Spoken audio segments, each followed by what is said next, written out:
வணக்கம். நான் டாக்டர் அமுதா ராமலிங்கம்.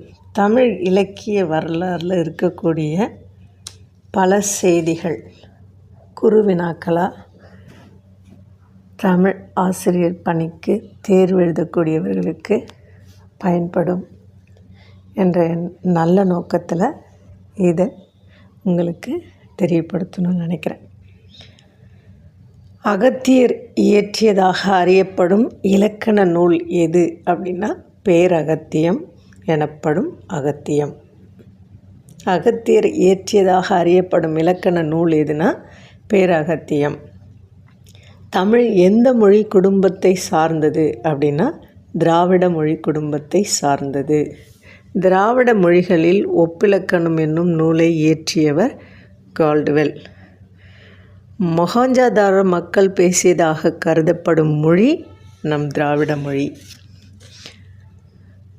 கல் தோன்றி மண் தோன்றா காலத்தே வாளொடு முன் தோன்றிய மூத்த குடி என்ற தமிழ் இனத்தின் பழம்பெருமையை பறைசாற்றும் பாடல் எந்த நூலில் இருக்குது அப்படின்னு பார்த்தீங்கன்னா புறப்பொருள் வெண்பா மாலை.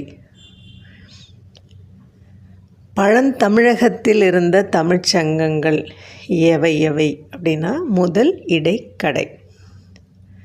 அந்த 3 சங்கங்களும் இருந்த இடம் எது அப்படின்னு பார்த்தீங்கன்னா முதல் சங்கம் கடலுள் அமிழ்ந்து அழிந்து போன தென்மதுரையில், 2வது சங்கம் கபாடபுரத்தில், 3ஆம் சங்கம் தற்காலத்தில் இருக்கக்கூடிய மதுரையில்.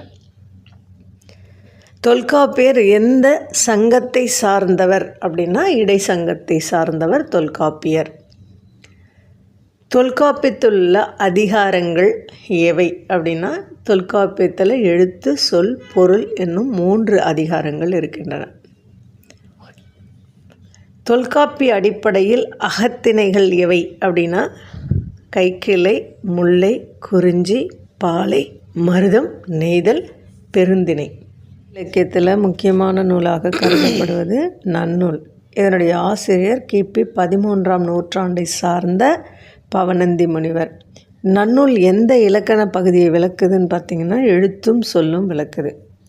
நன்னூலுக்கு உரை எழுதியவர்கள் யார் யாருன்னா மயிலைநாதர், ஆண்டிப்புலவர், சங்கர நமச்சிவாயர், சிவஞான முனிவர், கூழங்கை தம்பிரான், இராமானுச கவிஞர்.